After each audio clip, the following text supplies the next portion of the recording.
Chapter 1. Trip Preparation. Planning your trip will be the most time-intensive part of your travels. I'm not talking about planning your daily or even monthly itineraries, which I don't recommend for open-ended traveling. I'm talking about details you may have overlooked during your initial excitement. This could be visas, budgets, cell phones, etc. I'll cover all those topics in this chapter and much more. These topics are important to take care of before you leave, especially if your trip is open-ended. For example, finances are important to take care of before leaving. You wouldn't want to end up in a country where your ATM and credit card is rejected. Before I dive into those business items, I'll start with one of the most exciting parts of trip preparation: mapping out your travels. Mapping your travels.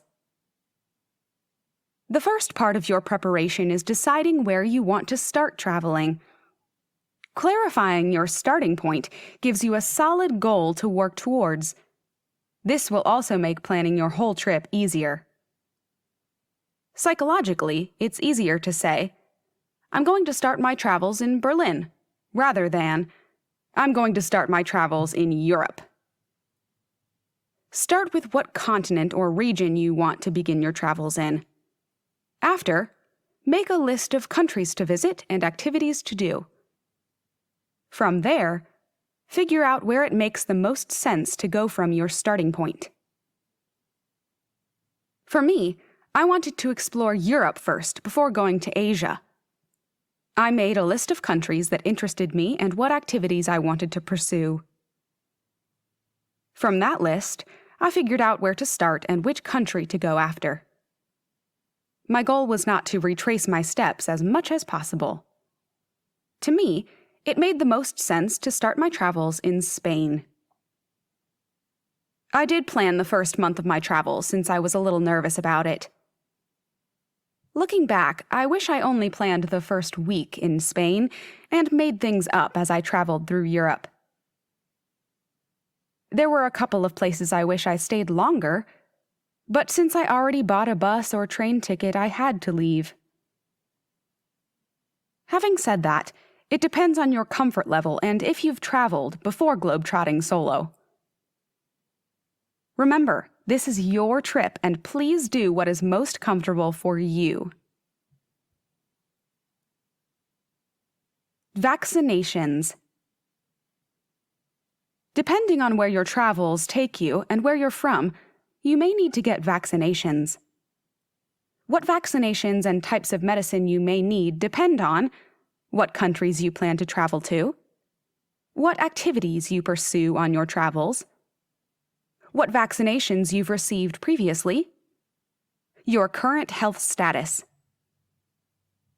Diseases such as measles and mumps, now less prevalent in many Western countries, are still common in other parts of the world.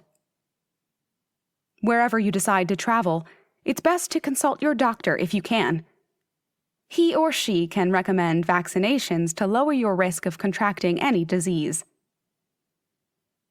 Before I embarked on my travels, I went to see my doctor. There, I asked a few questions. Was I up to date with my routine vaccinations? What vaccinations are advised for my travels? Do I need malaria pills? Do I need the yellow fever vaccination? Visas. Depending on your passport, you may have travel restrictions, or you may need to apply for a visa before arriving in your first country. Check your home country's government website for any restrictions you may have. It's also a good idea to check that same website for any travel advisory warnings. I didn't run into many problems in Europe or Asia, but I did need to apply for visas when I traveled throughout Asia. For example, I needed to fill out a visa application for Nepal. I used the application to receive a visa at the airport when I arrived. Remember, Visa rules vary depending on what passport you hold. I'll repeat this to emphasize its importance. Your country's government website is one of your best resources. I cannot go through each country's visa's rules for you since it would be too much. Instead, I'll point you towards the right resource. Budget. One of the biggest questions about travel I get is, how much is it going to cost? This depends on the length of your trip and what activities you're going to do. Since you're going around the world, you know it will be longer than 3 months. Perhaps you have the intention to travel for a year or longer. Or maybe you want to travel around and find a place to live. Whatever your goal may be, you need to research your costs, which will depend on your activities and what type of traveler you are. Ask yourself, are you backpacking? Are you staying in hostels, hotels, or an Airbnb? What attractions or sights do you want to see? After assessing what type of traveler you want to be, you can piece together an outline of a budget. From there, you can figure out how much you are able to spend per day on lodging and food. The bigger expenses would be transportation. I recommend saving a little more than your budget for emergencies on the road. Now that you have a loose outline of your budget, you can start saving towards a goal. Here are a few tips to get started. Keep track of all your monthly expenses. You can look at past credit card and bank statements for this. Organize this in an Excel worksheet or Word document. Determine what expenses you can cut. For example, instead of buying lunch, buy food from the grocery store and make it. Spread out any big payments you need to make. This would include doctor and dentist appointments. Here are a few suggestions to help you save money. Learn to cook and make coffee for yourself. Both will lower your monthly food bill and are useful skills. Roommates. If you still enjoy living with others, find a roommate or move into a place that needs one. It will cut down on your living expenses and you'll make new friends. If you want and still have the option, you can move back in with your parents. Downgrade your phone plan. You don't need the latest phone with the most popular phone company. Look for cheaper phone companies that have the same coverage as the popular ones. Some may even let you own your phone instead of renting one. Get a travel rewards credit card. Look for a credit card that has reward points and starts accumulating them. Down the line, you can use the points to help pay for a plane ticket or buy a gift for yourself. Second-hand store. If you must buy new clothes, look for them at second-hand stores. They're far cheaper and you may find unique items there. Sell your things. If you have a pile of unwanted clothes or furniture, just sell it. You won't need it while traveling, and putting it into a storage locker is another expense. Don't go to the movies. Movies these days are absurdly expensive. You can easily spend up to $20 on tickets and a snack. Rent them from YouTube, Netflix, or iTunes. Spend that $20 on travel. Cut back on drinking. Having a drink with your friends is a nice way to start the weekend, but alcohol is expensive. Drink either before you go out or just don't drink at all. Quit buying snacks. Just as eating out, buying snacks from the vending machine is expensive. You don't think about it since it's only 50 cents, but it adds up quickly. Instead, stock up on snacks from the store. Don't buy pads and tampons. Pads and tampons cost at least $40 a month for your period. Instead, buy a menstrual cup. Not only does it save you money, it also helps the environment. Keep in mind, if you decide to visit remote places, you won't be able to walk up to the corner store. Plan ahead if you do go to isolated places. If you are able and want to, go on birth control that prevents you from having a period. While I saved up for my first time around the world, I came home to work and intern during my university breaks. This also meant I gave up taking big trips with my friends. It was hard to see them spending summers with their boyfriends or girlfriends, working an internship in a different city, or road tripping from one end of the country to the other. In the end, it was worth it since I created an enriching and rewarding trip for myself. Of course, longer than what a university break could offer. While I am still in the process of saving up for my second world travels, I am doing a lot of the tips I mentioned above. From my personal experience so far, all the tips work for me. It's hard being on a strict budget, but I know in a year it will all be worth it. Don't beat yourself up if you spend too much one weekend. Just keep track of your expenses and spend less for the rest of the month. Cell phones. While you're traveling, you will need a way to keep in touch with your friends and family. Of course, your phone is the best way to keep in touch. But you don't want to pay a fortune for a phone and an international phone plan. Instead, buy an unlocked GSM phone and buy SIM cards when you need it. You'll be able to use all the apps you need when you have access to Wi-Fi. Keep your phone on airplane mode when you're not using it. This will help save the battery life and allow you to connect with people and your surroundings. My advice is to limit your phone usage while you're traveling. Be present and snap a few pictures while you're exploring. You can find a comparable phone to the latest iPhone or Samsung Galaxy for a reasonable price. Here is a list of the best unlocked phones for under $300. ZTE Axon 7 Mini. The ZTE Axon 7 Mini has great hardware, along with a budget price of $275.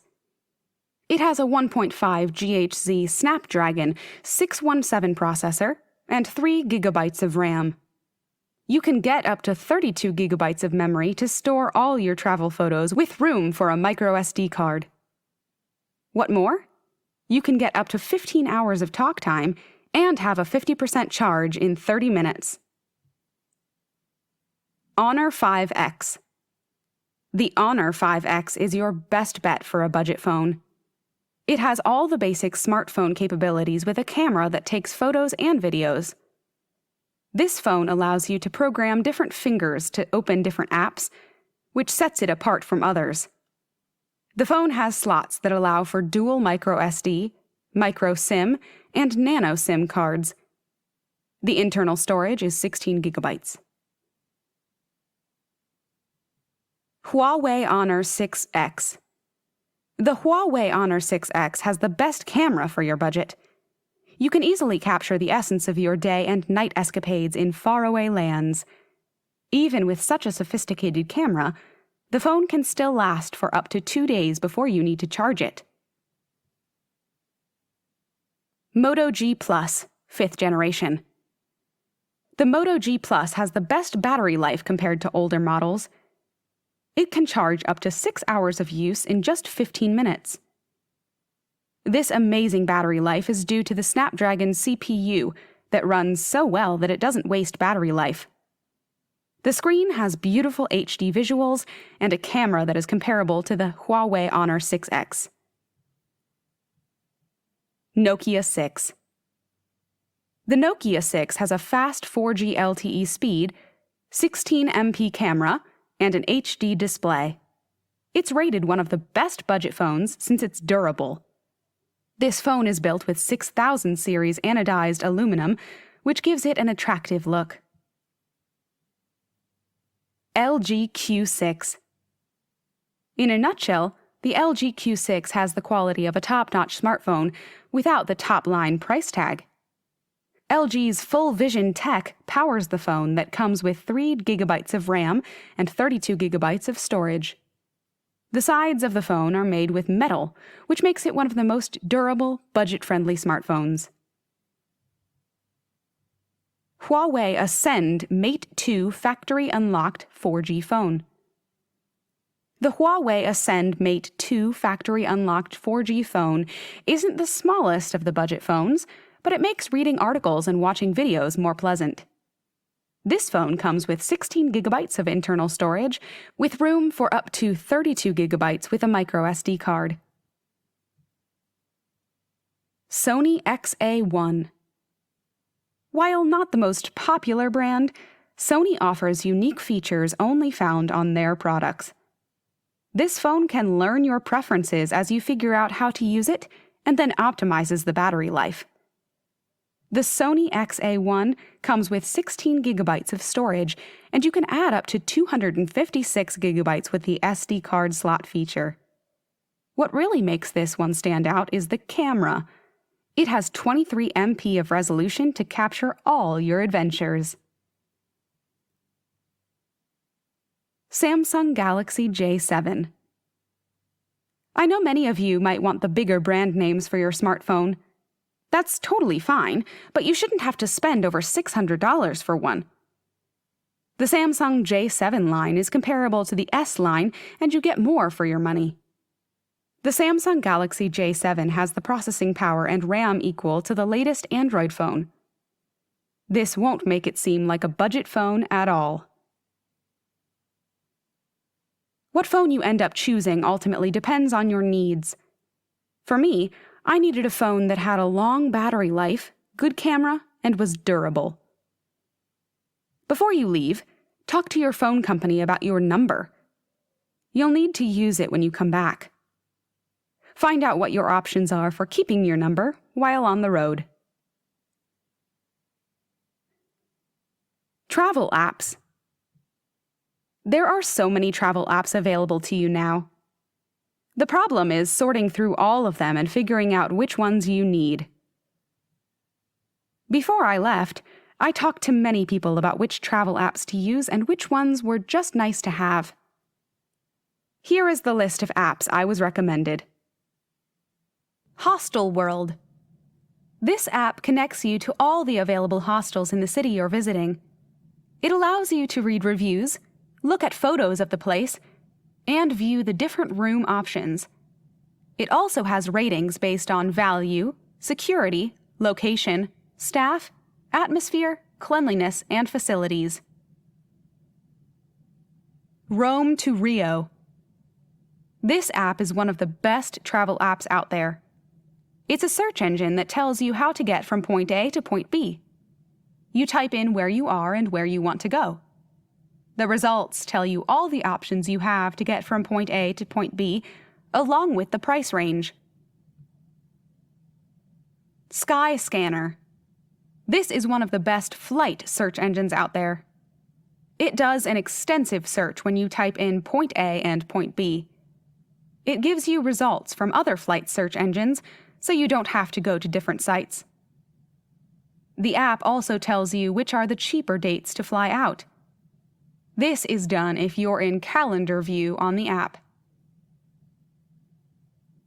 WhatsApp. WhatsApp is a great messaging app that allows you to use your own phone number. With this app, you can connect and keep in touch with people from different countries. Similar to Facebook Messenger, you can call, text, send media, and video chat over Wi-Fi. Not everyone uses the Facebook Messenger app, and this is a great alternative to it. Skype. While Skype isn't used as frequently as Facebook Messenger or WhatsApp, it's still good to keep in your arsenal. If you end up volunteering on a farm or hostel, your host may want to Skype with you. After, they'll decide if they want to invite you to come. Couchsurfing. Couchsurfing is an app that connects you with local hosts who will let you stay in their house for a couple of nights. You can send requests and message potential hosts through the app. I never used this app, and I don't recommend it for solo females. In a different section, I'll discuss why I have this opinion and how to make it safe if you want to pursue the option. Booking.com. Booking.com gives you more options to choose from than Hostelworld when you're looking for accommodations. You can choose from hotels, hostels, and even homestays. You can set your budget on the app to help narrow your results. Airbnb. Airbnb allows you to stay in a local's space for a price comparable to a nicer hostel. If you find travel companions, you can split the cost. The option might even be cheaper than a hostel with the privacy of a hotel. Maps.me. If you're keeping your phone on airplane mode, you'll need a way to access maps. I used Map.me as my offline map option.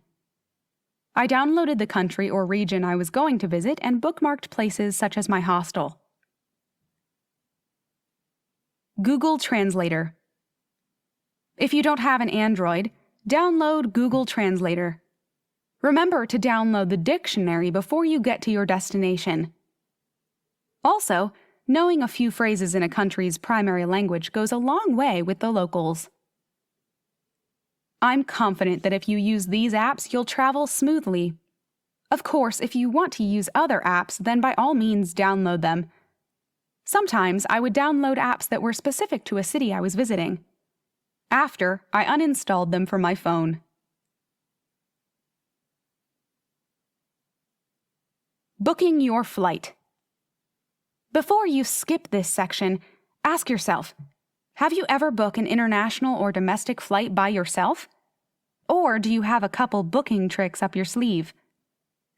If the answer is yes, then skip to a different section. If the answer is no, then read or skim through this one. Believe it or not, there's more to booking a flight than typing in your current location and your destination. To find the best and cheapest flight, follow these tips.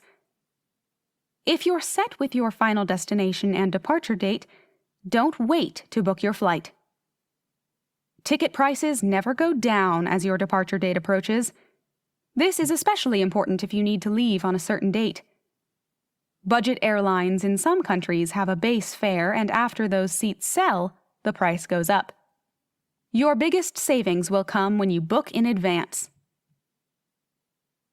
Find the cheapest city to fly to. Not every city you want to visit has a big international airport. It's cheaper to fly to a city that does have one. From there, take a bus or train to your final destination. You can even stay a night in a hostel or take a day to explore the city before moving on. Figure out the cheapest day to fly out. You may have heard that booking or flying out on a Tuesday is cheaper. However, that is not always true, and the cheapest day to fly is not consistent. This is where SkyScanner comes in handy. Simply put what city you're flying out of and into to start. Next, tap the departure date option and select the whole month view. The whole month view shows you which dates are cheaper to fly out on with a green dot next to it. Book your own connecting flights. If you're flying somewhere that has a transfer, consider booking the flight separately. Connecting flights often occur when you're making the big leaps between continents or over oceans. Remember, do not book tight layovers. You'll set yourself up for disaster. Play around on SkyScanner and figure out what are the connecting cities and the cheapest way to get to that city. Also, do your research on airlines. Look for budget airlines that are specific to the country you're flying out of and flying into. Trying this step will save you hundreds of dollars. You can use that for emergencies or something nice while you're traveling. Hide your search history. Airline prices actually do rise after you search a few times on your computer. To combat this, always search for your flights in incognito or private browsing mode. Local airlines. SkyScanner is great for finding cheap flights for bigger airlines such as Asia Air or Southwest. However, if you're flying to small cities or remote areas, SkyScanner won't be able to give you a flight. Instead, do a Google search and try to find a local airline. If there isn't, just take a bus or train from the biggest city closest to the remote area. If you follow a few of these tips, I'm sure you'll find the best flight for your trip. Once you book your flight, it means you're committed to your travels. There's no undo button afterward. It's exciting and maybe a little nerve-wracking to new travelers. Choosing a hostel. Choosing a hostel is more important than you think, especially for your first stay. You'll want to choose a hostel that is best suited towards your preferences. Here are a few questions to ask yourself. Do I want to be in a social/party environment? Do I want to be in a social/party environment? Do I need a place that accommodates smokers? Am I a sensitive sleeper? Can I deal with roommates walking in and out throughout the night? Do I need more security because I am traveling with valuables such as a laptop? Do I want to stay in a room with all girls or no preference? Now that you figured out what type of hostel you want, search on Hostel World and Booking.com. When you're shopping for a hostel, here are a few things to keep in mind. Don't go for the cheapest option. I know you might be a budget traveler, but think about where that extra money is going. Very cheap hostels often are not the cleanest or have the best accommodation, or sometimes don't pay their staff well. Pay the extra couple of dollars and stay in the second cheapest place. Read the reviews, they'll uncover what the hostel is really like. Choose a hostel with a breakfast. If you want to have breakfast at the hostel, look for ones that actually have a decent offering. Most hostels' breakfasts, especially in Europe, consist of toast, coffee, and tea. Morning breakfasts are a great place for you to make a snack for yourself and cut back on your food expense. A communal breakfast is also a great place to meet new friends.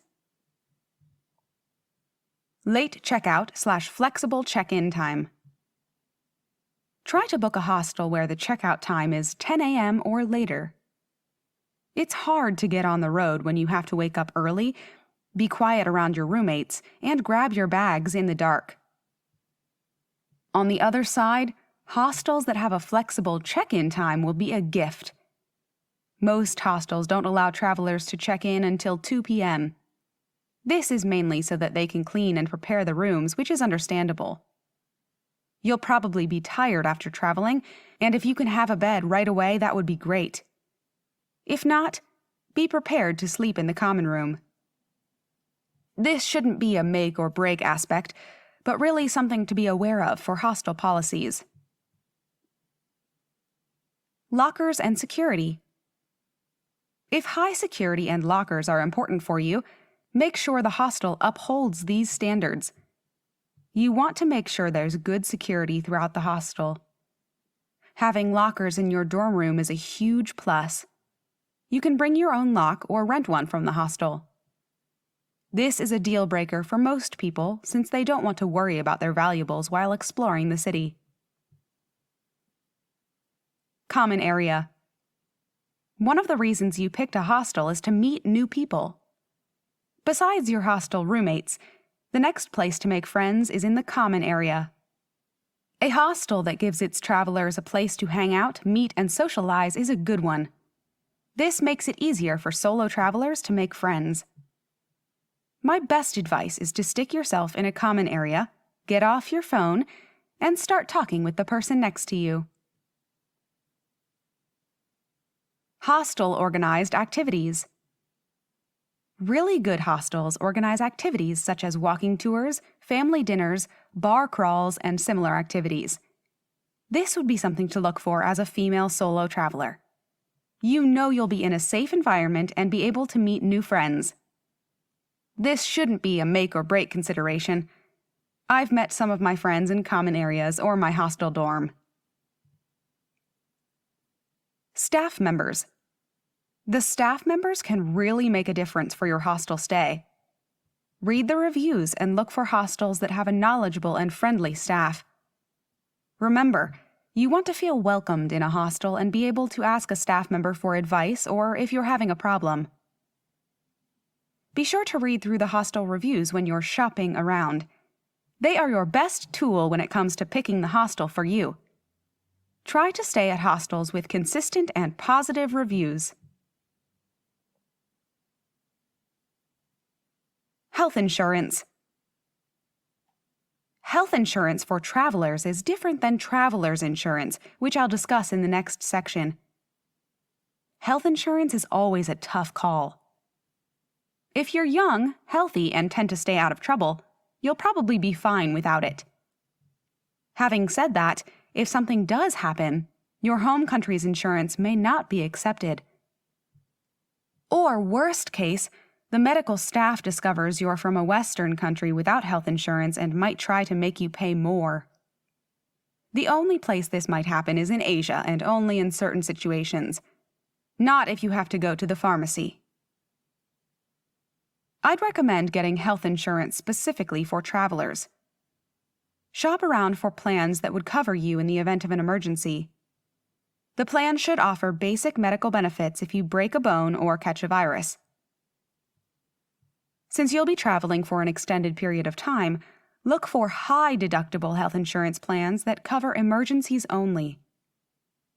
If you're not sure where to start, here is a list of different companies. Cigna Global Health Insurance. Cigna Global Health is one of the oldest health insurance providers. The company tailors towards expatriates and offers a range of global medical insurance plans. Cigna has worldwide medical coverage that has the option to include the United States. Allianz. Allianz covers trips that last up to a year and can insure up to $1 million.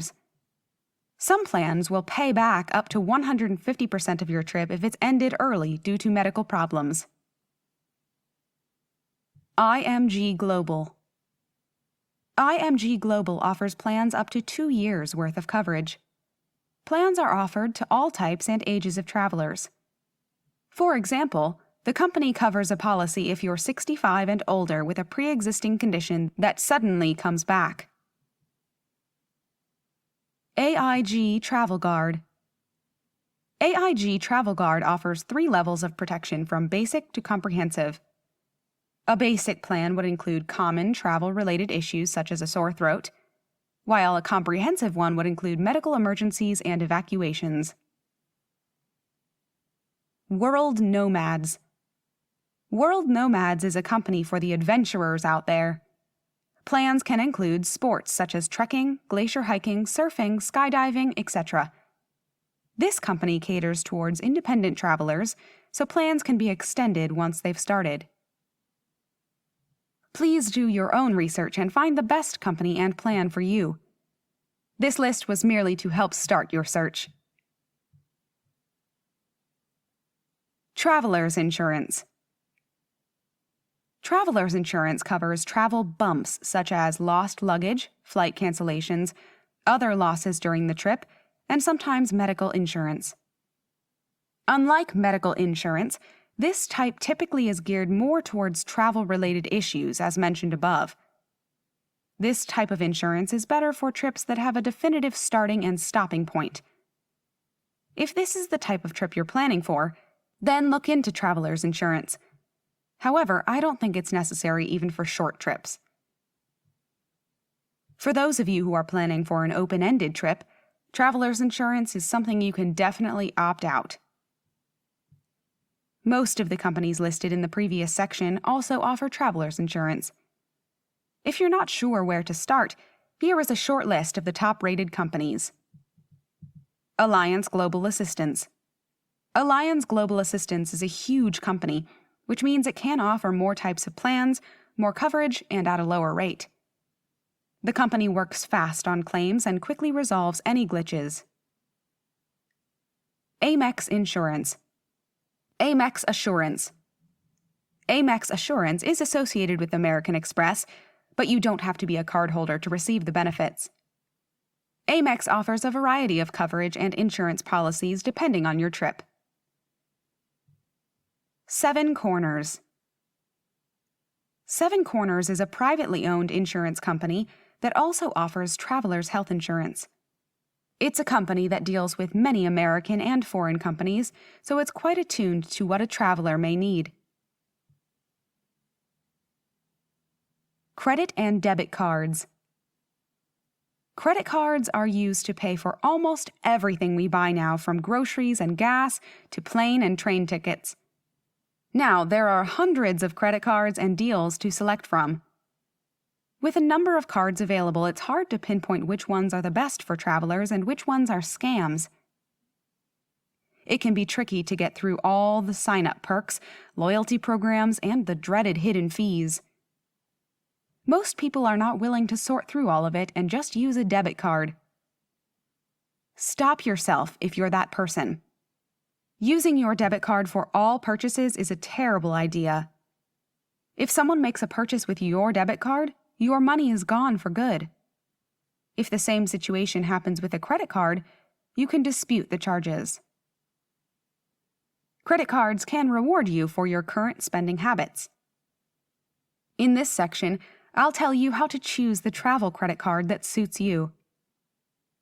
Remember, travel credit cards let you earn reward points through your spending. Later, you can use those reward points towards airfare, hotel rooms, or a special excursion. As I'm saving up for my next trip, I'm also accumulating my travel reward points on my credit card. The next question is, how do you select the best travel credit card for you? Let's start with Stage 1. Stage 1. Define your goal. Your perfect card depends on your goals and possibly spending habits, so don't worry about what card someone else is using. To begin, define your goal. Do you want a brand loyalty card? Or are you more concerned about reward points and no fees? What type of perks do you want from a card? Elite status? How do you want to use your reward points? As cash or to help pay for a plane ticket? For example, if you're a frequent flyer of United Airlines, then sign up for their card and rack up miles. Do you want to earn a free hotel room? Look into hotels that have a partnership with a credit card company. When you define your goal, search for a card that will help you reach it and match your spending habits. From there, you'll be able to use your travel credit card to your advantage. Stage 2. Important aspects to look for in a travel credit card. Reward point sign-on bonus. A sign-on bonus is what helps you accumulate reward points easily. This usually happens if you meet the minimum spending requirement within a specific number of days. Additional categories to earn travel reward points. Most good travel credit cards let you earn 1 point for every dollar spent. However, great travel credit cards allow you to earn more points when you shop at specific stores. This will help you rack up those points even more quickly. Special benefits. Nearly all travel credit cards have special benefits for them. For example, many will not have foreign transaction fees. Other benefits may include priority boarding or a free night at a hotel. Think about what other benefits you want from the card other than the reward points. No annual fees. Many travel credit cards, which have an annual fee, also happen to be the ones with the best reward points. If you're a budget traveler, I'd stay clear of those types of cards. If you're a frequent traveler with more money to spend, then a card with a fee could be worth it. No foreign transaction fee. Look for credit cards that don't have a foreign transaction fee. What good is having a card that charges you a fee every time you use it abroad? Not all of the aspects will be on every travel credit card. Just choose the card that has a few of them. For me, I needed a card that let me earn points without the foreign transaction and annual fees. As for debit cards, you will need to take one with you so you can withdraw cash from the ATM. Look for a bank that has very low foreign transactions fees and ATM fees. Those can accumulate quickly if you're going to the ATM frequently. My advice is to take the maximum amount of money you think you'll need. That way, you're not charged fees every 2 days. Staying in touch with friends and family. Staying in touch with your friends and family might be one of the most important things. If something happens to you, your family will at least know the last place you've been. They can contact the hostel or wherever you're staying to ask about you. Let your parents know where you're headed next and how you're getting there. Forward your plane, bus, or train ticket itinerary. Every little thing helps them stay calm while you're out there. Checking in with your parents just lets them know you're doing okay and you don't need their help just yet. Since you'll be traveling with an unlocked phone, pick one way to keep in touch, whether that be Facebook Messenger, WhatsApp, or Skype. For friends, I'd suggest keeping in touch with maybe 5 at most. It's hard to keep up with all of them. It's truly best just to pick the 5 you feel closest to. The others will understand that traveling makes you tired and you can't always give the most detail over text or call time. The time difference also makes it difficult to have regular contact. For my trip, I kept in touch with my parents and a few friends while I was gone. The people who I did not regularly keep in touch with still were my friends when I came back and wanted to hear about my travels and plans for the future. Boyfriends and girlfriends. If you have a boyfriend or girlfriend, I recommend just breaking it off with him or her. I know it's a tough decision to go through, but you'll be better off. This tip is especially important if your trip is open-ended. Your boyfriend or girlfriend won't have to continually hope that the next flight you book is back to them. And you won't feel obligated to return because someone misses you. Your travels will change you so much.